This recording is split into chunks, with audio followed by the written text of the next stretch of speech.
Breakfast hit এই রকম ধোসার আলুর তরকারি একবার বাড়িতে বানিয়ে ফেলো, সবাই রেসিপি চাইবে, এতটাই টেস্টি হয় খেতে।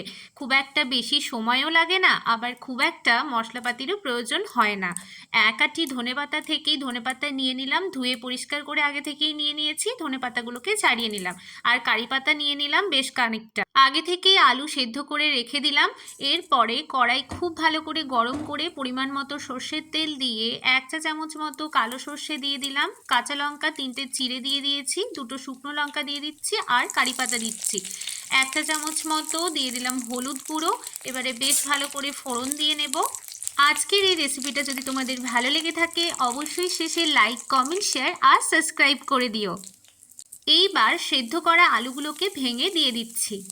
আন্দাজ মতো স্বাদ অনুযায়ী নুন দিয়ে দেব, তোমরা তোমাদের স্বাদ অনুযায়ী নুনটা দিয়ে নেবে।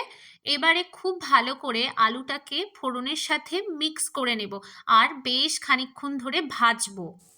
ভাজা ভাজা হয়ে এলেই দিয়ে দিচ্ছি 1 চা চামচ মতো আদা বাটা। এবার আলুর সাথে আদা বাটাটাকে খুব ভালো করে মিশিয়ে ভাজবো, যাতে আদার যে একটা ফ্লেভার থাকে সেই গন্ধটা চলে যায়।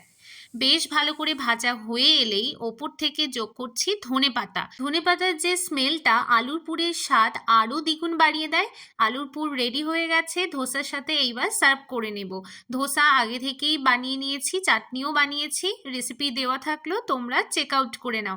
আর অবশ্যই বাড়িতে বানাও, কমেন্টে জানাও কেমন